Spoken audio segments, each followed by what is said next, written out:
Sveiki. Sako, trepsi aplinkui, tai aš dar patrepsėsiu. Tai žodžiu, mano vardas Goda, man 37 metai ir aš nežinau, ar aš turiu kažkokį talentą. Aš visą gyvenimą sutikdavau žmonių, kurie atrodo, paima pieštuką pirmą kartą gyvenime ir pradeda piešti. Tarsi tai yra tiesiog juose. Pradeda dainuoti sudėtingas džiazo improvizacijas, o man reikia belė kiek stengtis, kad aš pasiekčiau tokį patį lygį. Mokykloje aš gerai mokiausi, čia man yra, nežinau, 16-17 metų, bet aš nuolat byfinau su mokytojais, mane nežinau, kiek kartų norėjo mesti iš mokyklos, bet neišmetė būtent dėl to, kad aš mokiausi gerai ir važiuodavau reprezentuoti mūsų mokyklos, ten sporto mokyklą lankiau, į fizikos olimpiadas, į dailės olimpiadas, bet aš niekada to, ką aš dariau, man tiesiog nebūdavo, kad iš manęs tai liejasi, kad tai yra kažkas, kas atrodo man yra natūralu, o turėdavau labai daug dirbti, kad kažko pasiekčiau. Ir visada man atrodo, kad aš turiu daugiau padaryti, negu kiti žmonės, kurie nedaro. Aš augau kaime prieš internetiniais laikais ir kai vieno žmogaus grupėje dainuodavau pankroką, visada galvodavau, koks tas pasaulis yra ar ne už tos žalesnės žolės ribų. Ir kadangi tai buvo kaimas, tai visos tos susijusios kaimo aktualijos, alkoholis, smurtas ar ne, žodžiu, atrodė, kad neradau niekada savo vietos. Kai baigiau mokyklą, įstojau į vienus mokslus, tada sugalvojau, kad reikia juos mesti, išvažiavau skvotinti į Angliją, irgi reikia maištauti prieš viską, kartais tiesiog atrodė tas maištas toks būdavo netgi dirbtinis. Ir kai dabar su kažkuo kalbu ir žmonės, sakykime, pakalbu su jais, jie žino kažkiek mano istoriją, sako, Goda, bet tu džiaugis, bet tų visų patirčių, tu nebūtum kas tu esi. Bet aš galvoju, taip, gal aš būčiau geresnė. Gal jeigu aplinka būtų buvusi kitokia, nes aš turėjau daug energijos, iš manęs buvo daug to polėkio, tai pavadinkim, jeigu būtų kitokia aplinka, gal aš būčiau buvus, tiesiog nereikėtų tiek daug terapijai išleisti, kiek dabar reikėjo. Tai kai man pasiūlė organizatoriai pažiūrėti į šitą temą, į natūralaus talento ir kūrybiškumo apskritai per mokslo ir mokslo prizmę, bus labai įdomus su Gintarės pranešimu palyginti mūsų mintis, labai įdomus pranešimas beje, tai visų pirma mitas yra toks, kad mes iš tėvų arba senelių, arba prosenelių, iš karminių mėnulio taškų ar Neptūno retrogradę, kokios dabar yra, kokie tie trendai, nesvarbu, kas ko tiki, kažką arba gauname, arba ne. Ir jeigu neturi, viskas, neturi, tiesiog tu esi žmogus be talento ir kad tai yra kažkas, ko mes negalime ar ne pakeisti, kad tai yra kaip konstanta, mums duota arba ne. Mes ir sakom, talentingas žmogus, ar ne, arba netalentingas. Tai tiesa, ką rodo mokslas, iš tikrųjų šioks toks biologinis komponentas yra. Mes ateiname į šitą pasaulį turėdami arba biologinį pranašumą, arba kažką, kas mums sukelia papildomus iššūkius. Vieni geriau daro asociacijas, kiti turi geresnę atmintį. Vienas žmogus turi tiesiog anatominius duomenis geresnius, kad jam, pavyzdžiui, bėgti ilgas arba trumpas distancijas sekasi daug geriau negu kitam žmogui, kuris to neturi. Jam tiesiog gali reikėti mažiau darbo į tai įdėti. Gali būti ir iššūkiai papildomi, jeigu žmogus gimsta su lėtinėmis ar ne lygomis ir nuolat gyvena toje sveikatos nerimo būsenoje, aišku, kad jis kur kas mažiau skiria laiko savęs paieškom ir galbūt kažkokiai saviraiškai. Žodžiu, tai gali arba mums padėti, arba ne. Bet talentą reikėtų vertinti kaip polinkį į kažką, kas nėra duota. Talentas labai smarkiai, ką jūs užspręsai ir iš Gintarės pranešimo, priklauso nuo aplinkos, netgi nuo atsitiktinumų. Priklauso nuo to, kokioje valstybėje mes gyvename, kokiu laikotarpiu ir netgi kokia lytis mūsų yra. Dar apie tai pakalbėsime. Ir žinoma, nuo talento yra neatskiriamas kūrybiškumas. Pastaruoju metu, gerėjant mokslinėms technologijoms, inovacijoms, naujoms atsirandant, pasidarė toks net vadinamas yra kūrybiškumo mokslinių tyrimų tsunamis. Yra keletas tokių pagrindinių krypčių, aišku, jų yra skirtingų ir įvairių. Viena iš jų yra, kai žmogui yra siūloma padaryti kuo skirtingų kombinacijų kažkokio dalyko. Labai populiarus yra, gal esate skaitę, plytų testas, kad eksperimente dalyvaujantis žmogus turi kuo daugiau skirtingų plytų kombinacijų sudėti.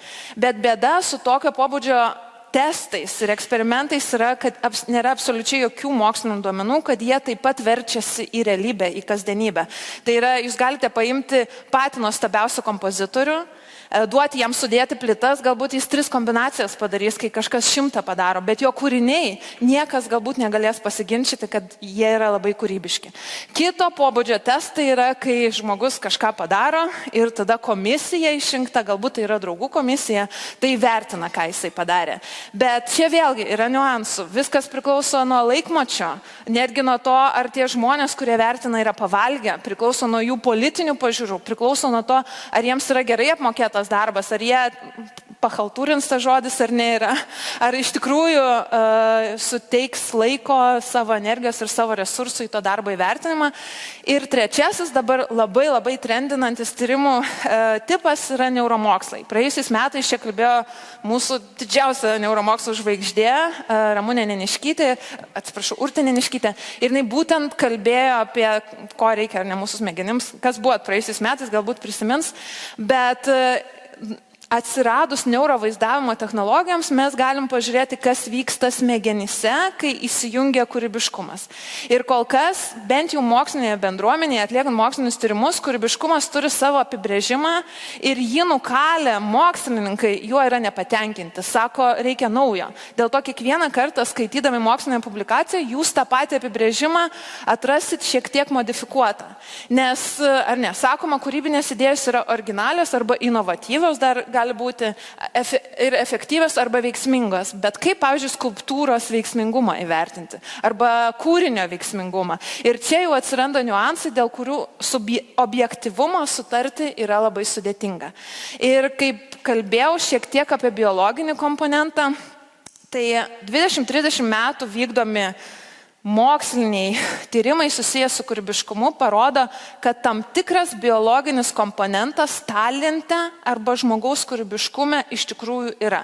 Pavyzdžiui, viena ir Gintarės taip pat paminėta iš Big Five asmenybės bruožų, to viso mūsų paketo, kurį mes turime, atvirumas naujoms patirtims, turi šiokį tokį biologinį komponentą. Vieni žmonės geriau toleruoja riziką, kiti gali prašiau ją toleruoti, ar ne?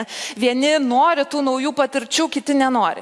Ir mokslininkai nebūtų mokslininkai, jeigu nepabandytų dirbtinėmis sąlygomis įdėti žmogų į įvairias situacijas ir pažiūrėti, ar įmanoma yra su talentu siejama savybė, tą atvirumą naujoms patirtims, išugdyti realiame gyvenime. Bėda yra ta, kad tyrimai dažnai trunka labai trumpai ir jūs patys žinot, kad įgūdį kažkokį naują įprotį įsiugdyti labai ilgai užtrunka. Tai bent jau vieno eksperimento metu rašytojų buvo paprašyta leistis, kaip čia pasakyti, būti eksperimentiniais triušiais ir daryti tai, ką daro mokslininkai, ką liepia jiems mokslininkai, o ne tai, kas jiems yra įprasta. Ir ką šis eksperimentas parodė, kad žmonės, kurie šiaip yra linkę labiau į tą atvirumą, į rizikos priėmimą, kad jie jautėsi labiau motyvuoti atlikti tas užduotis, o žmonės, kurie neturėjo tos savybės jau iš savęs, kad juos tai iš vienos pusės blaškė, o iš kitos pusės dar jiems tai buvo toks, užduotis, aš padarysiu ir kitą dieną, žodžiu, pamiršiu ir aš daugiau nebedarysiu. Ir kitas dalykas su kūrybiškumu susijęs, tai yra būsenos, įvairiausios mūsų sąmonės būsenos, aš dar irgi apie kitas šiek tiek pakalbėsiu, bet viena būsena yra prašyta, nežinau, mituose, pasakose, daugybė tyrimų su ją atlikta ir tai yra būsena, kuri vadinasi hipnagogija, kuri yra tarp užmigimo ir neužmigimo, kuri ta būsena, kai mes krentame į miegą, jinai yra siejama su haliucinacijomis, žmogus gali girdėti garsus, jausti lytėjimą, gali matyti įvairiausius vaizdus ir yra įvairiausių būdų, kaip tą būseną išprovokuoti. Ir vienas iš tokių provokatorių yra gana garsus terapeutas ir mokslininkas kartu atliekantis mokslinius tyrimus. Dažniausiai jis tyrinėja psichodelikus ir jų įtaką mūsų sąmonėje, bet yra ir tokių kitų įdomių instrumentų be psichodelikų atlikęs. Ir vienas jo garsiausių eksperimentų su juo pačiu buvo, jis nueidavo miegoti su tokia MIT mokslininkų kurta pirštinė, kuris sekdavo, kada jis jau krenta į miegą ir kai susekdavo, staigiai jį pažadindavo. Ir tada jis turėdavo piešti. Nupieždavo kažką, tada pieždavo kartu ir jau būdamas atsibudimo būsenoje ir tada davė savo draugams, ne komisijai atrinkta, bet būtent savo draugams įvertinti, kurie paveikslai yra kūrybiškesni anot jų ir įdomesni jiems. Ir visi vieningai vertino, kad būtent tie paveikslai, kurie buvo piešti būnant jam pažadintam tada, kada žmogus tikrai nelabai nori keltis. Jeigu turit mažų vaikų ir esate to įkritimo būseno ir tada jie pradeda verkti, jūs puikiai žinot, ką tai reiškia. Ir pats Paul Seeley sakė, kad tarsi manyje gyvena kažkoks kitas kūrybininkas, kurio aš niekaip negaliu pažadinti, kai esu sąmoningumo būsenoje. Tai vadinasi, kažkas mūsų sąmonėje tikrai vyksta, kad mes taiga atsidurėme tokiose būsenose, kur atsiranda netgi savybių ir mūsų požiūris ir asociacijas darome šiek tiek kitaip, negu darome be to. Yra ir tokių mokslininkų, maištininkų, vienas iš tokių garsiausių ir mano vienas mylimiausių apskritai yra švedų ekonomistas Mikael Dahlén. Jeigu žiūrėjote švedų Nobelio premijos teikimo ceremonijas, tai yra žmogus dažniausiai komentuojantis jas, labai garsus, žodžiu, mokslininkas ir mokslo komunikacijos žvaigždė visoje Skandinavijoje. Ir jo tyrimai fokusuojasi į kūrybiškumą, į laimę, bet dažnai per verslo perspektyvą. Jis netgi turi tokią teoriją, apie kurią yra parašęs visą knygą, kur sako, dažnai toms kūrybinėms idėjoms sakoma, kad reikia laisvės daug, kad reikia sukurti kažką naujo, o jo teigimu, kad nereikia antrą kartą išradinėti dviračio, reikia paimti tūkstančių skirtingų įmonių sėkmės istorijas ir mutuoti, ne kopijuoti, o jo terminas toks yra mutuoti savo idėjas būtent pagal tas įmonės. Tai yra tas, ar ne, išsireiškimas outside the box, tai jis sako, ne, geriau pasilikim dėžutį ir darykim tai, ką mes geriausia išmanome. Ir aišku, jis susilaukia dėl to tam tikros kritikos, ypatingai iš kūrybininkų, bet jis vis tiek laikosi savo teorijos. Ir kita mokslininkė, Princeton universiteto, daktarė Zorana Pringle, ji labiau tyrinėja emocijas ir emocinį intelektą ir būtent per kūrybiškumą prizmę. Tai jinai turi 4 pagrindinės tezes. Visų pirma, tai, kad kūrybiškumas ir talentas nėra kažkas, ką mes gauname biologiškai, tai yra su kuo mes ateiname į pasaulį, kad tai yra sprendimas, kurį mes priimame. Kad kiekvienas žmogus, buvęs brainstormingo sesijoje, galbūt garsiai ir nepasako, bet tikriausiai yra turėjęs idėjų, ką norėtų pasakyti. Bet esmė yra, ar ta idėja lieka mūsų galvoje, ar pasakyta, ar mes ją įgyvendinam. Ir jeigu visi sąmoningai priimtų sprendimą įgyvendinimo, galbūt tos idėjos ir būtų įgyvendintas. Kitas dalykas, kad mūsų supergalia yra emocijų reguliavimas ir emocinis intelektas ir kad žmonės, kurie, kaip čia pasakyti, geriau reguliuoja savo emocijas, kai patiria nesėkmę, kai galbūt sukuria kažką, kas jiems nepatinka, arba šiaip projektas patiria nesėkmę, kur nepasiduoda, kad viskas, žodžiu, su tuo yra gerai ir jeigu žmogus sugeba tą nesėkmę, tas neigiamas emocijas paversti savo kuru, kitoms idėjoms, tiems žmonėms tiesiog geriau sekasi. Trečia jos tezė labai įdomi yra tai, kad kūrybiškumas nėra tik meno klausimas, kad tai yra, kad kiekvienas lyderis, kuris vadovauja kompanijai ar komandai, turi šiek tiek kūrybiškumo. Iš mokslo pusės aš nesu sutikusi nei vieno mokslininko, kuris sakytų, ne, mums čia kūrybiškumas nesvarbu. Visada, netgi vakar kalbėjau su mūsų epigenetikos garsiausiu profesoriumi pasaulyje, Sauliumi Klimašausku, ir jisai kūrybiškumą paminėjo kaip svarbiausią mokslininko savybę. Šiandien prieš tai buvau kitame renginyje, kalbėjau apie kibernetinį saugumą ir jis sakė, kūrybinis mąstymas, profesoriai, kurie dirba su kibernetiniu saugumu, yra mums būtinas. Tai vadinasi, kūrybiškumas ir anot Zoranos Pringle yra bendra savybė, bet mes ją kartais labai susiauriname, kad tai yra būtent su menu ir su kažkokiais meno kūriniais, ar ne, susiję. Ir ketvirta jos tezė, pati pagrindinė, kad aplinka yra labai labai svarbi mūsų kūrybiškumui ir kad jeigu mes gyvename aplinkoje, kurioje yra smagu klysti, kad tokiems žmonėms tiesiog geriau sekasi gyvendinti jų idėjas.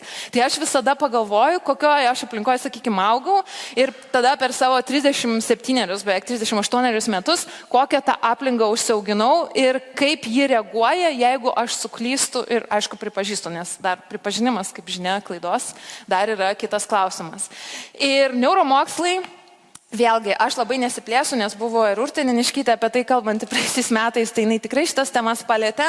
Neuromokslai taip pat bando pažiūrėti, kas vyksta mūsų smegenyse, kai mes esame kūrybiškumo būsenoje.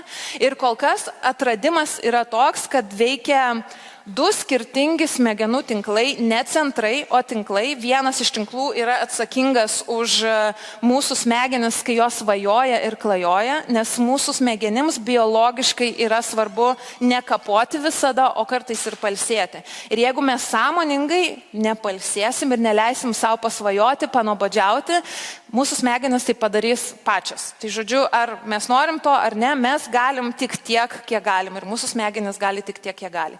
Ir kitas smegenų tinklas yra atsakingas už dėmesio sutelkimą ir laiko planavimą. Ir būtent tobulas šitų centrų balansas sudaro sąlygas mūsų smegenyse, kad mes galėtume kurti. Ir nei vienas mokslininkas iki šiol nekalba apie tai, kad gal mes pastimuliuosime tuos būtent smegenų tinklus ir tada žmonės taps kūrybiški. Kad viskas yra daug sudėtingiau, taip iš vienos pusės mes žinome, kas vyksta, bet iš kitos pusės nėra taip paprasta, nes tą balansą, kurį sukūrė gamta, yra gana sunku pakeisti. Tai jau daug kartų paminėjau aplinką. Ir aplinkos įtaka ir moksle dažniausiai aplinka yra skirstoma į aplinką čia, į tada mūsų artimiausią aplinką ir visą likusią aplinką, į kurią įeina mūsų visuomenė, kurioje gyvename, netgi institucijos ir tai, kaip pavyzdžiui, kokia yra švietimo sistema ar kaip yra finansuojama kultūra. Ir aš žinau, kad su dabartinė valdžia ir su tuo kultūros karpimu, nėra šita aplinkos ar ne savybė pateisinama. Ir nuo aplinkos, kaip ir minėjau pačioje pradžioje, labai svarbu priklauso nuo visuomenės, kaip jį reaguoja į skirtingų lyčių žmonės. Ir visuose moksluose vis dar yra diskriminacija ir lyties pagrindu. Moterų idėjos sunkiau prigimsta, joms reikia daugiau kompetencijos rodymų. Moterų moksliniai tyrimai yra finansuojami netgi 9:1. Dažniausiai 9 vyriški tyrimai yra finansuojami, tada 1 moterų tyrimas. Dėl to jų idėjos sunkiau prasimuša kaip inovatyvios. Ir jeigu jūs skaitote knygą apie kūrybiškumą ar skaitote mokslinį tyrimą apie kūrybiškumą, labai dideli šansai, kad tenai bus vyriškas pavardės. Jeigu norit moterų, dėja, jų reikia paieškoti ir tai yra objektyvus duomenys ir per visus skirtingus mokslus eina. Aišku, kai kuriuose tai yra šiek tiek didesnis tas, sakykime, tarpas, bet kai kur jis yra dar didesnis. Kitas dalykas yra socioekonomika. Nėra taip, kad žmonės augę aukštesnio ekonominio lygio valstybėse yra talentingesni arba kūrybiškesni, arba žmonės augantis aukštesnių pajamų šeimose, bet kaip rodo tyrimai, tokiems vaikams, pavyzdžiui, yra daugiau šansų klysti. Ir reikia turėti minty, kad beveik 2 milijardai žmonių pasaulyje gyvena nuolatinėme maisto nerime arba net už bado ribos. Tai jeigu žmogus yra jau 2 parą nevalgęs, gali būti, kad jis negalvos apie tai, kokį čia geresnį džiazo gitaristą kaip mokytoją nusisamdyti, o jis galvos, kaip pavalgyti arba kaip pamaitinti savo šeimą. Tai ta privilegija kurti, klysti ir būti kūrybiškam ir yra privilegija. Ir dažnai yra mūsų tų 10% pasaulio privilegija. Kitas dalykas, vienas įkyriausių mitų yra ne 10 000 žingsnių, jūs nueikite 10 000 žingsnių ir jums čia kažkas čia bus gerai, nieko nepagrįstas moksliškai, lygiai taip pat kaip ir 10 000 valandų.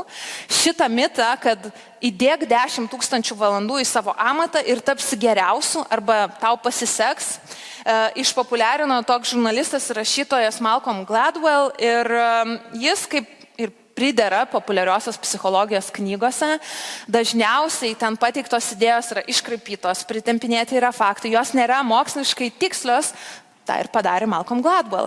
Ir jis savo teoriją, tą 10 000 valandų, pagrindė tuo, kad, žiūrėkit, Billas Gatesas vietoje to, kad važiuotų į hippie festivalius, sėdėjo tėvų garaže prie kompo ir dėl to jisai ten daug laiko iki 20 metų praleido ir žiūrėkit, sukūrė Microsoft ir dabar jis yra geriausias. Tada žiūrėkit, Beatlai, jie gyvendami Vokietijoje koncertuodavo po kelis kartus per dieną ir per tam tikrą metų skaičių surinko tą 10 000 valandų valandų ir dėl to jų kūryba tapo visiškai išskirtinė ir bitlai tapo bitlais. Skamba gana paprastai, ar ne? Įdėk 10 000 valandų ir tu tapsi geriausiu. Labai supaprastinta ir suprimityvinta idėja. Šitą teoriją jis pagrindė tokio kito mokslininko Andersono Eriksono 93 metais atliktų tyrimų.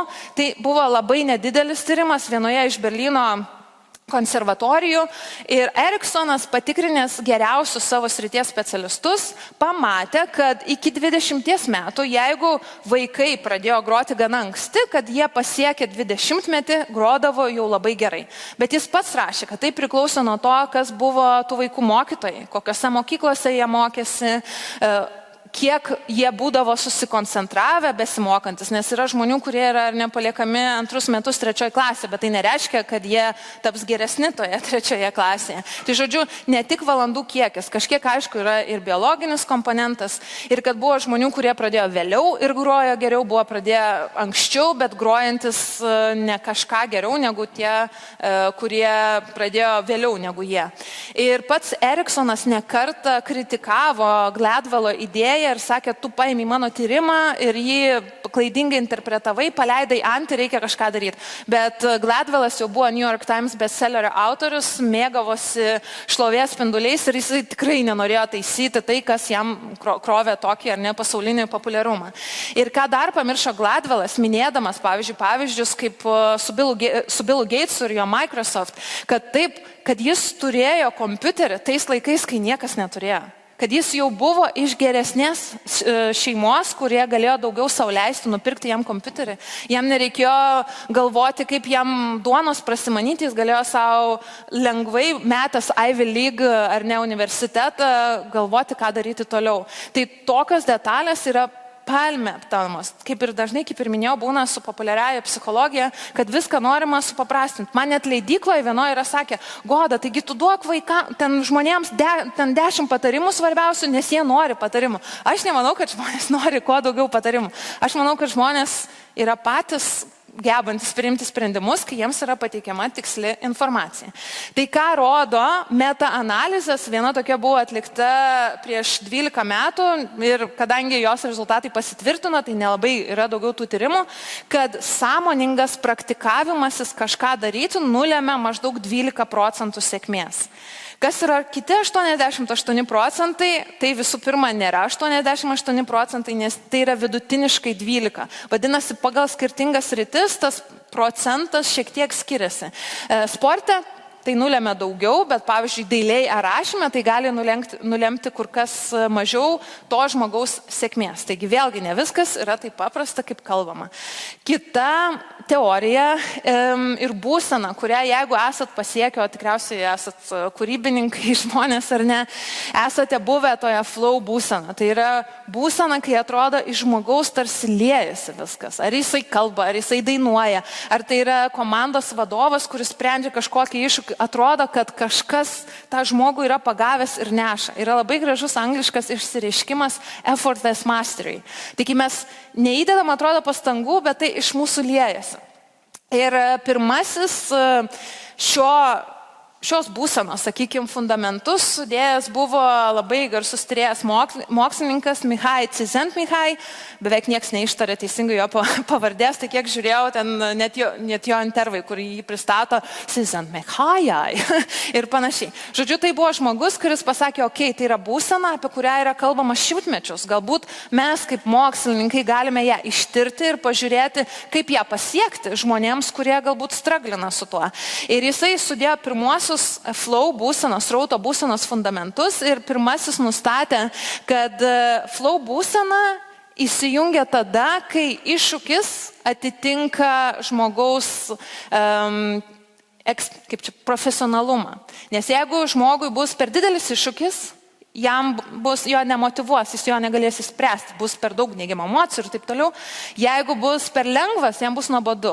Bet būtent kai pasiekimas yra tas tobulas mečas, žmogus gali pasiekti tą srauto būseną, kurioje šiek tiek išsijungia savikontrolė ir išsijungia kiti centrai, kurie, pavyzdžiui, šiek tiek pakelia mūsų tą emocinį reagavimą į mūsų aplinką. Ir kai mes tiesiog paskęstame tame, tai yra, kas buvo patyrę, puikiai žino, tai yra tiesiog tiesiog nerealu.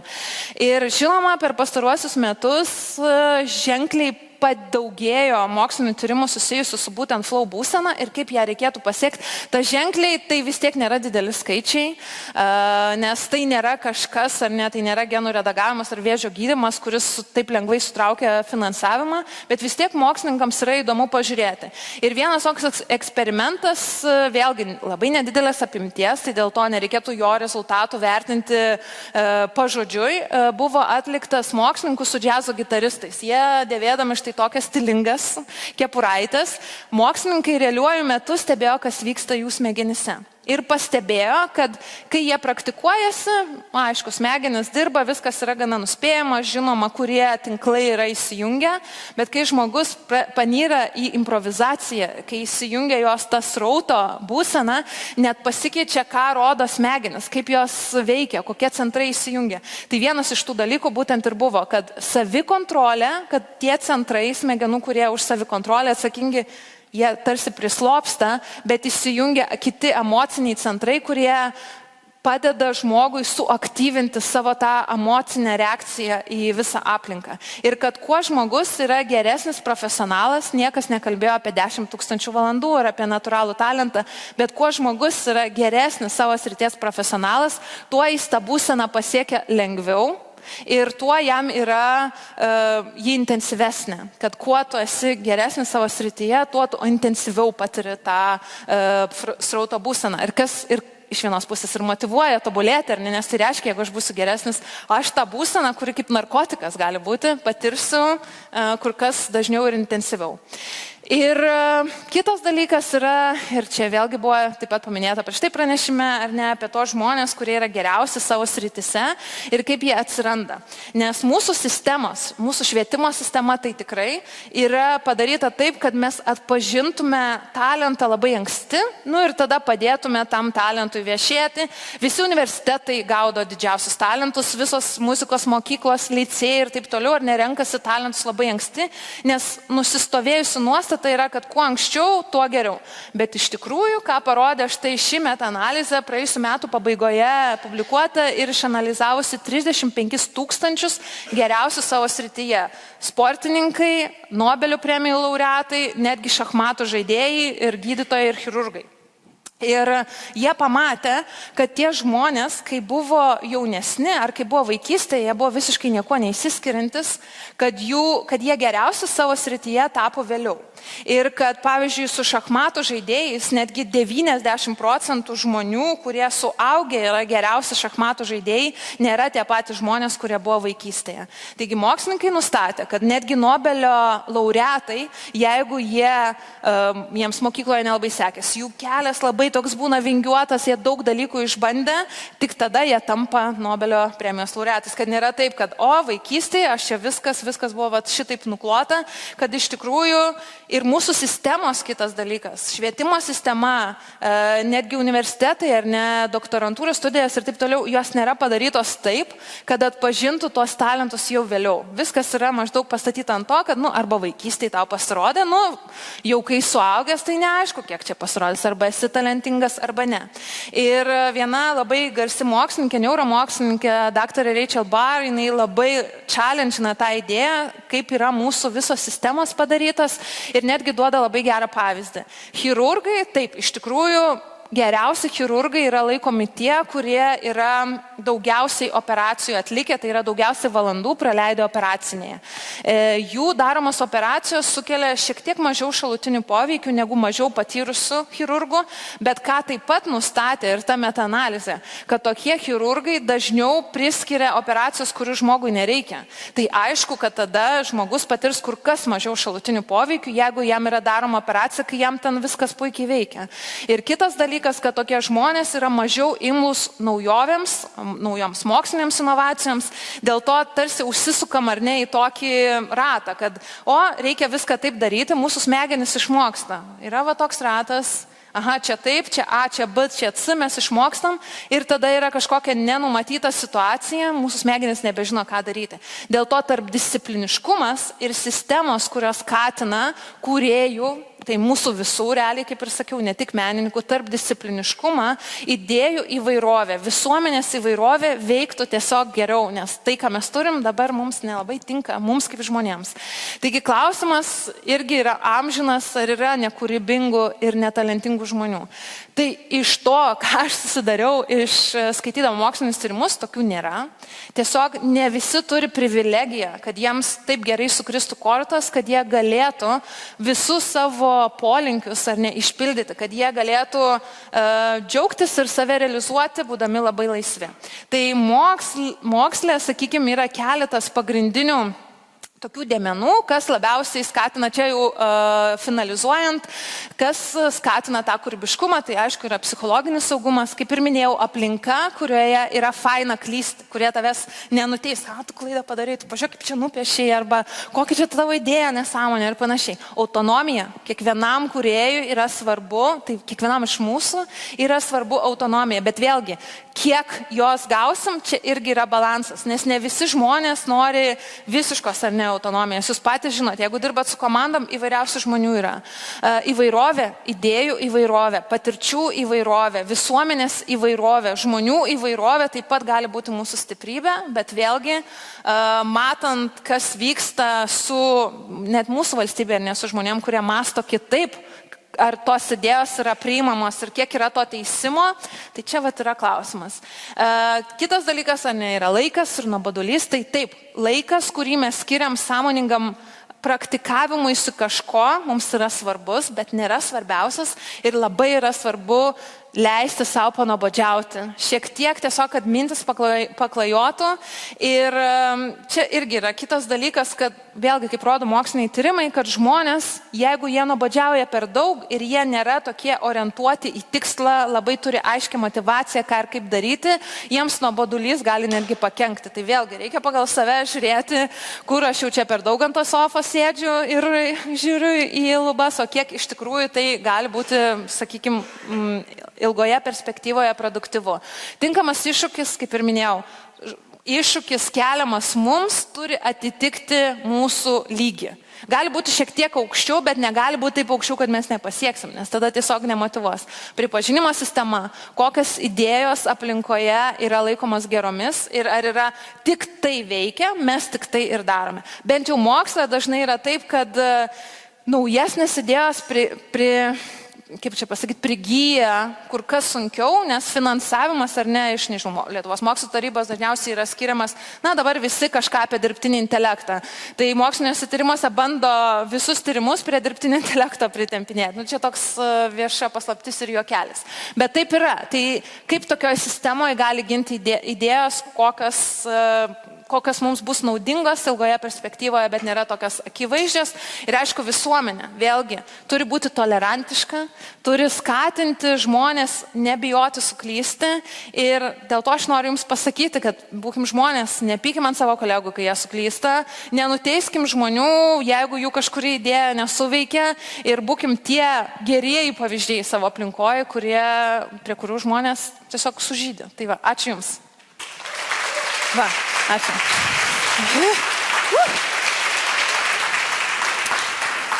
Ačiū tau, Goda, dar net nebuvai pabaigus pranešimo, klausimų jau plaukia, tai tik priminsiu, kad gali tą padaryti. Pirmas labai rimtas, bet nerimtų klausimų ir lengvų čia nėra. O ne. Goda, ar mes gyvenam simuliacijoje? 50% šansas. Taip.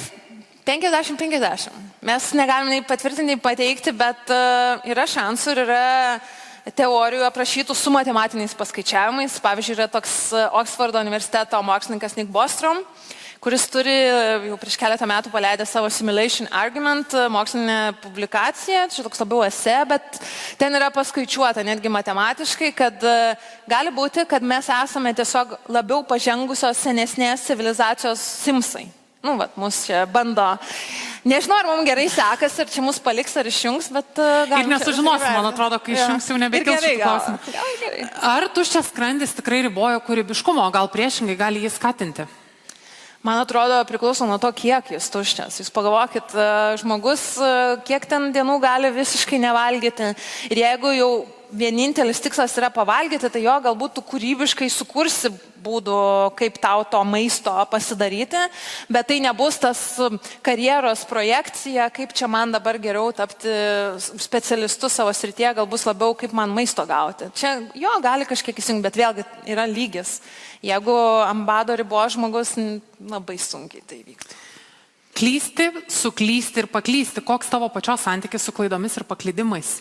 Oi, Čia beveik kaip gyvenimo būdo. labai daug buvo. Aš šiek tiek pradžiai papasakojau, tiesiog atrodo, tarsi kažką dariau ir tada ties kokiais 32 tarsi atsigavau biškį ir pradėjau vertinti savo veiksmus, o taip tarsi pagauta, kažkas tai labai daug klaidų pridariau, aš nesu geras pavyzdys, žinokit. Kiek jūsų nuomonė psichologinis diskomfortas, deadline'ai ir atsitiktinumai daro įtaką kūrybiškumui? Čia nuomonė tik tai, ar ne? Taip. Tyrimai. Gali ir moksliniais tyrimais pasiremti, viskas gerai, priimsim abu. Atsitiktinumai gali nulemti, sakykime, kokių 5%, ar ne? Čia nuomonė ar moksliniai tyrimai? Skirtingos nėra tokios meta-analizės, Okay. Bet skirtingos, jeigu yra įtrauktas atsitiktinumas kaip dėmuo, tai nėra tai didelis procentas, o kitas buvo... Atsitiktinumas, deadline'ai ir diskomfortas. Vėlgi, jeigu žmogus yra orientuotas į tikslą, aš manau, kad deadline'as jo negąsdins. Manęs deadline'ai negąsdina, bet yra žmonių, kurie tiesiog jiems delnai prakaituoja, kai jau artėja tas kažkoks Ir tikrai deadline'as. geriau dirba. Taip, arba ne. Arba kaip tik pradeda blaškytis ir galvoti apie tą tiksinti laikrodį, o ne tai, kaip kuo geriau padaryti tą savo užduotį. Ar talentas savaime yra vertinga duotybė ir kada talentas tampa vertybė? Čia irgi suprantu, kad turbūt asmeninės tavo nuomonės klausia. Taip, čia žinok, pas mus ir filosofinių klausimų yra, ir psichologinių klausimų yra. Ar talentas yra vertinga duotybė ir kada talentas tampa vertybė?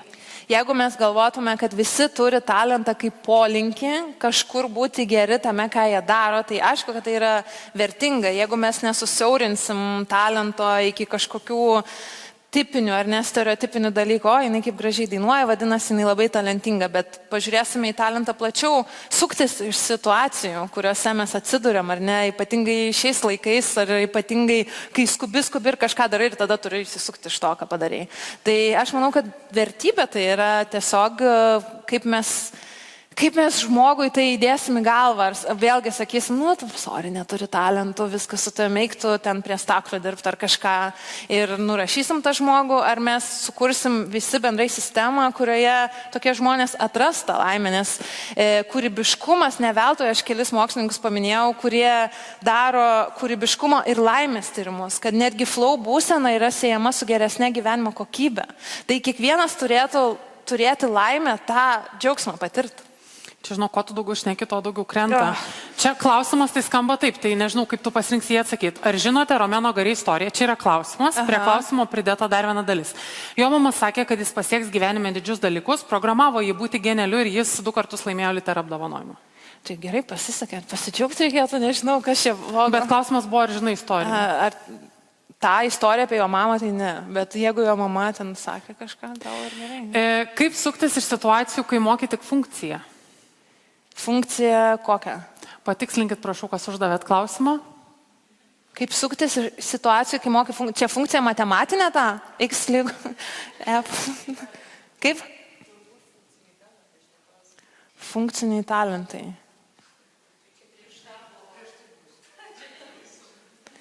Prieš funkciją. Bet klausimas, prieš minutę užduotas ir net 2 žmonės dar palaikinę. Jeigu mokai tik funkciją.